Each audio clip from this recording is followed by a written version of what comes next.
there's one thing we could do that would fix everything for us. What? Pray for something to happen to Nick? Es John Garfield. En 1938, este joven llegado del infierno de los barrios bajos del este de Nueva York irrumpió en Hollywood.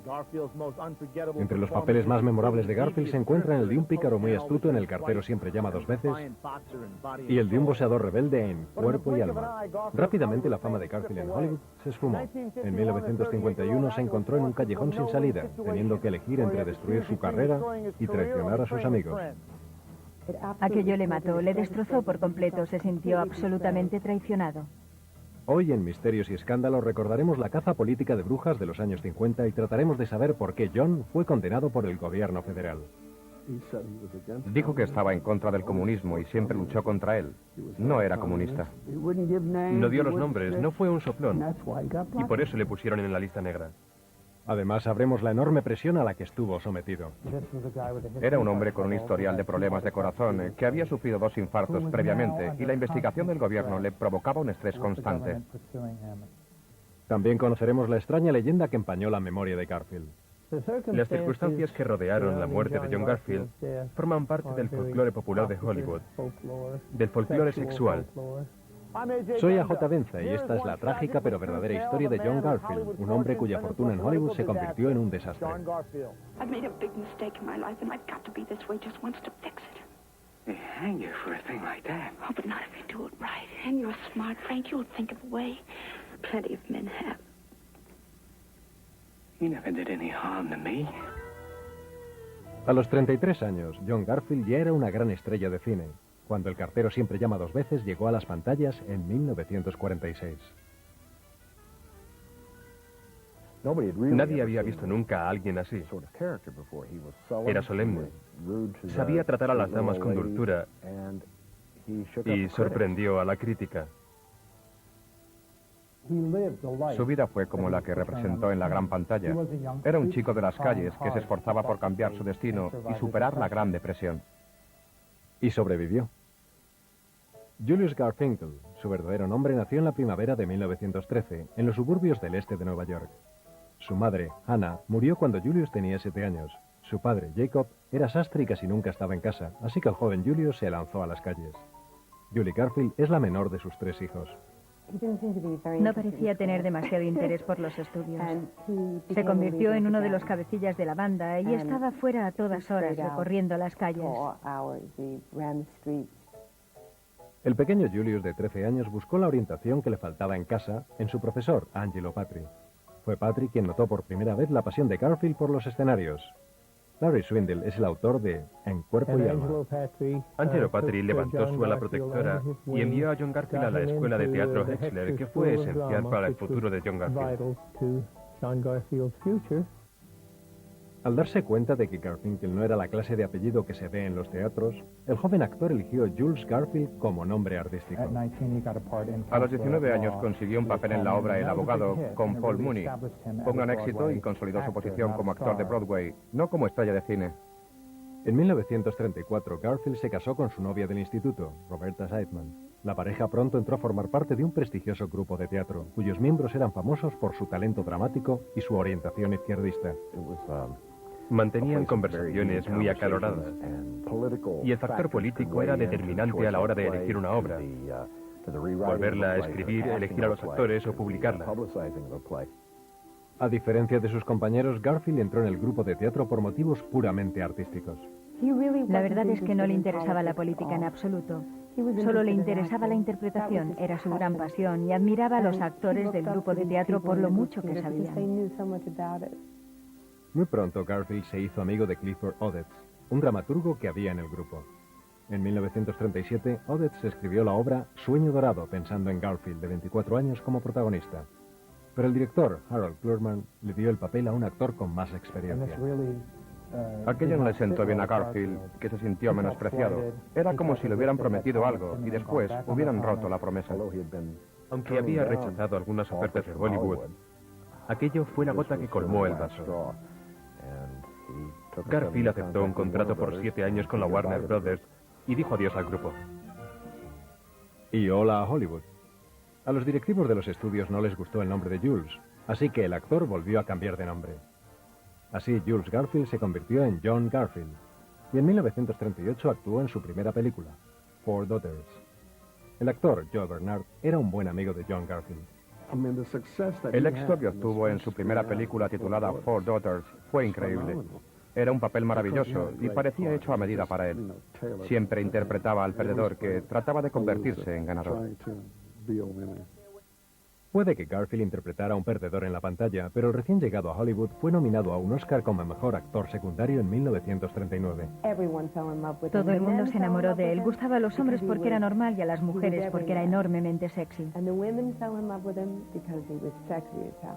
You don't want to overdo it. Neither do you. What have I got to lose? En 1940, 2 años después de llegar a Hollywood, John Garfield tenía en su haber 10 películas de gran éxito. Cuando los Estados Unidos declararon la guerra a Japón en 1941, los directivos de la Warner eligieron al actor de 28 años para actuar en varias películas patrióticas sobre la guerra. Destino Tokio con Cary Grant, I Force Pride of the Marines fueron películas muy populares. Consolidaron la idea de que no solo era uno más, tratando de superar la depresión, sino que luchaba en la guerra por nosotros. Pero las únicas batallas que Garfield libró fueron en la pantalla. John quedó destrozado cuando a los 29 años fue declarado no apto para participar en el ejército por tener el corazón débil. Sin embargo, Garfield estaba decidido a formar parte de la fuerza bélica. Cruzó el océano y fue a divertir a las tropas del extranjero, que quedaron encantados. Los soldados le aceptaron, aunque no fuera uno de ellos. Él solo quería hacer algo.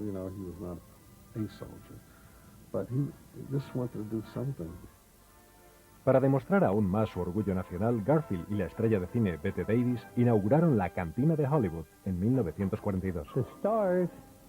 A las estrellas les encantaba hacer esas cosas. Allí servían café con bollos. Las jóvenes aspirantes a actrices y algunas de las actrices más famosas iban allí a bailar con los soldados. Garfield también grabó anuncios para el servicio público. Children are starving, dying. We're being asked not to waste food so that our surplus will help save lives. I've been waiting a long time for that kid. En 1945, Garfield trabajaba en su 24ª película, El cartero siempre llama 2 veces. En la pantalla, la química entre Garfield y su compañera de reparto, Lana Turner, encandiló a todo el público norteamericano. I hope I can wait.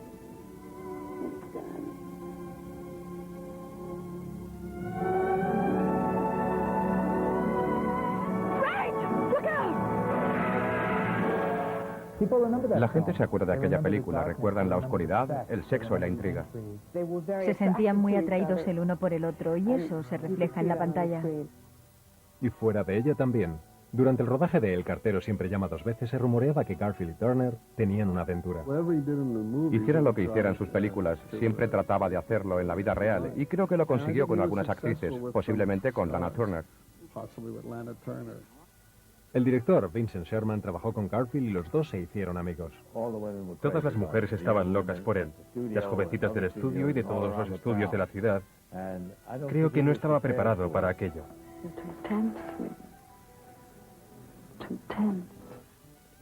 No era lo suficientemente sofisticado para comportarse con madurez, pero cuando se trata de sexo, ¿quién lo es? Intentó llevar a la cama a todas las actrices con las que actuó y con las otras que no trabajó, ni en el teatro ni en el cine. Pero creo que la única mujer que le amó fue Robbie, su esposa. Puede que Garfield fuera descuidado en su matrimonio, pero cuando se trataba de su carrera, John lo tenía todo controlado. En 1946, el actor dejó la Warner Brothers para crear su propia productora cinematográfica, Enterprise Productions. Fue más inteligente que muchos de los actores que intentaron lo mismo como Humphrey Bogart, porque por lo menos Garfield tuvo la vista suficiente para contratar a gente muy buena como Abe Polonsky.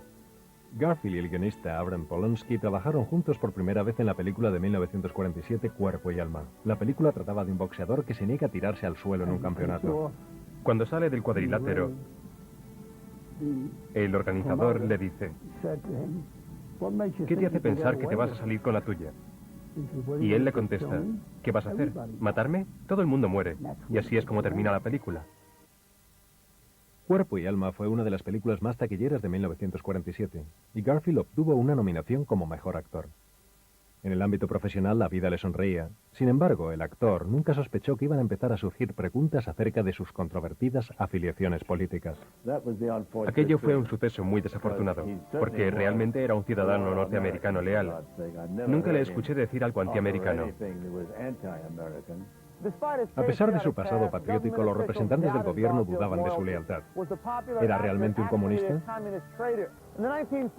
En los años 40, el popular actor John Garfield actuó en varias películas patrióticas de guerra e incluso creó su propia productora. Garfield vivió el sueño americano hasta que aquel sueño le explotó en la cara. A finales de los 40, mucha gente temía que el comunismo acabara con el modo de vida americano. Si sospechaban que eras comunista o simpatizabas con ellos, un comité especial, formado por congresistas, te investigaba. Como consecuencia, muchas estrellas de Hollywood se vieron envueltas en problemas políticos. El Comité Central contra las Actividades Antiamericanas sabía que obtendrían más publicidad si acusaban a personajes famosos que si nombraban a algún desconocido que trabajara en una planta de Detroit, Cleveland o algo por el estilo. En 1947, Garfield se unió a otras celebridades de Hollywood en Washington para hablar en contra de la investigación del comité. Are you a member of the Communist Party or have you ever been a member of the Communist Party? El comité estaba decidido a castigar a muchos de los actores que habían protestado contra su investigación. This is John Garfield. There is no guarantee that the committee will stop with the movies. Once they get the movies in Broadway throttled, how long will it be before the committee goes to work on the freedom of the air? Are they going to scare us into silence? If this committee gets a green light from the American people now, will it be possible to make a broadcast like this a year from today? En los años 50, cualquiera que perteneciera al mundo del espectáculo y que fuera relacionado con el Partido Comunista entraba en la lista negra. Julie Garfield recuerda cómo su padre fue acusado. Querían que un actor famoso fuera el chivo expiatorio para que sirviera de ejemplo. Se eligió entre Danny Kaye, Edward G. Robinson y mi padre. Los tres hombres eran judíos y habían estado involucrados en causas liberales. Eligieron a mi padre porque había creado su propia productora y se había distanciado de los estudios, lo cual suponía una amenaza para ellos. Por eso le lanzaron a los lobos.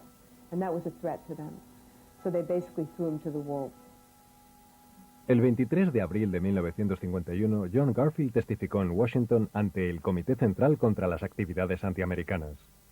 Uno de los congresistas le preguntó a Garfield si era o había sido alguna vez miembro del Partido Comunista. Su testimonio frente al Comité Central contra las Actividades Antiamericanas resultó sospechoso porque declaró que nunca había sido comunista. En primer lugar, él no era miembro del Partido Comunista, pero ¿a qué no sabéis quién lo era? Su esposa. En segundo lugar, ¿conoces a algún comunista? Dijo que nunca había conocido a ninguno, cuando la mitad de aquel grupo era comunista. Hizo un trato con el comité antes de testificar. El trato consistía en que no le preguntarían nada sobre su esposa y que ni siquiera mencionarían su nombre. Él accedió. Pero el comité le pidió que revelara los nombres de todos los demás que supiera que eran comunistas, y Garfield resistió. Actuó como un chico de las calles. No dio los nombres, no les delató y por eso le pusieron en la lista negra. Garfield se negó a cooperar con el comité. Su nombre apareció en los Canales Rojos, una lista de casi 150 profesionales del cine a los que se consideraba comunistas. Como muchos otros en la industria del cine, John Garfield se convirtió en un hombre marcado en Hollywood. Era rico, famoso, le gustaba lo que hacía y de repente se lo arrebataron todo.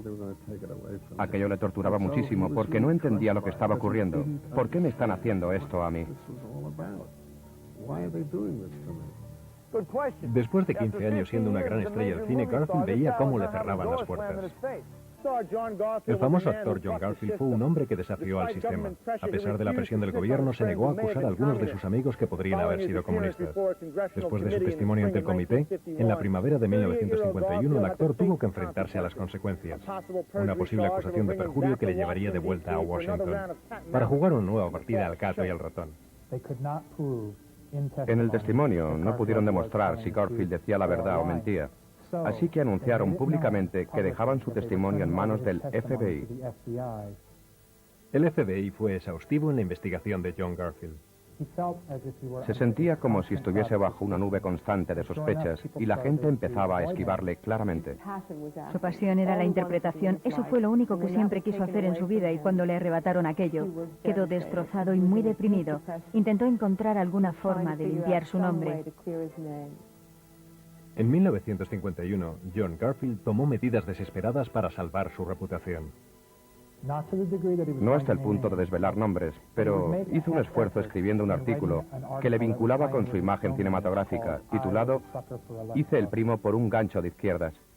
Para quitarse de encima al comité, Garfield afirmaba en su artículo que fue engañado por el Partido Comunista. ¿Pero le serviría hacerse el inocente para salvar su carrera o solo lograría acusar a los que estaba intentando proteger? Garfield acudió a su amigo Joe Bernard para que le aconsejara si debía entregar el artículo. Le dije, déjalo estar. Probablemente las cosas volverán a su cauce, pero él me dijo, no lo entiendes. Simplemente no lo entiendes.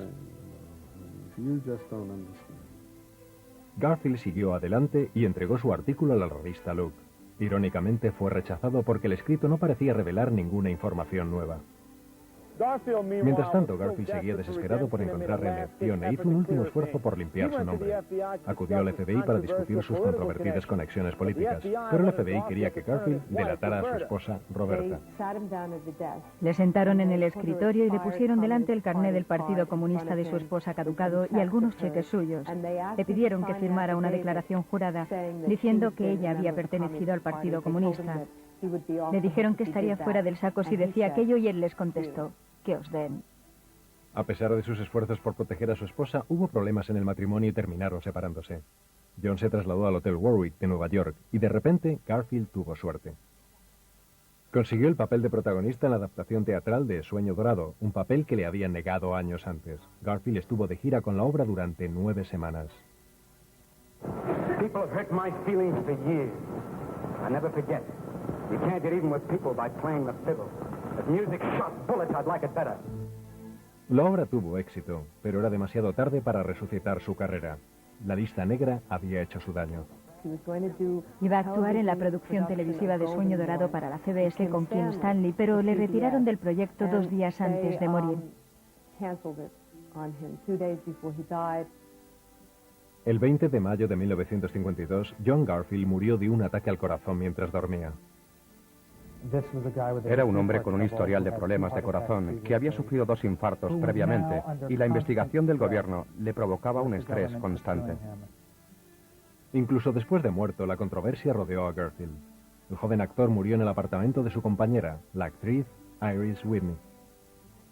Dijeron que mi padre murió estando con ella en la cama, lo cual no es verdad. Lo convirtieron en un infame escándalo. Yo no me lo creo, porque hablé con Iris Whitney aquella noche. Cenaron en el restaurante Luchos. Él la llevó a casa y ella le metió en la cama, porque estaba exhausto. A la mañana siguiente, fue a llevarle un vaso de zumo de naranja y le encontró muerto. ¿Qué pasó aquella noche? ¿Cómo le dio el infarto? ¿Qué estaban haciendo? Nadie lo sabe. Tanto John Garfield como Iris Whitney se llevaron su secreto a la tumba.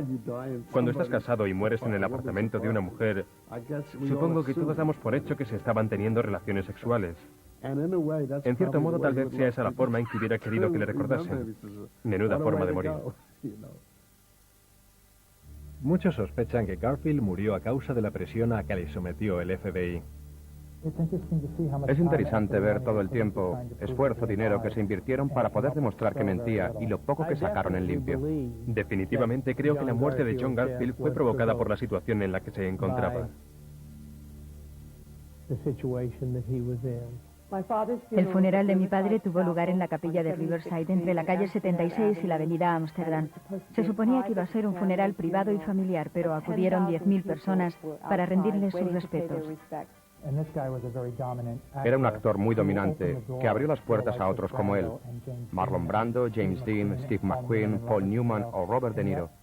Y uno de los mayores misterios escándalos para mí es como 50 años más tarde ya no nos acordamos de John Garfield. Puede que algunos no le recuerden, pero John Garfield está inmortalizado en más de 30 películas y preparó el terreno para una nueva generación de actores. Soy A.J. Benza, les espero en el próximo programa para conocer la otra cara del Paseo de la Fama.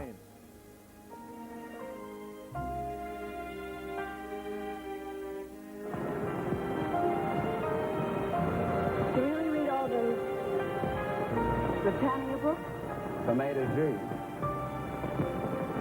You're only 21? And a half. Something's wrong someplace. I don't know.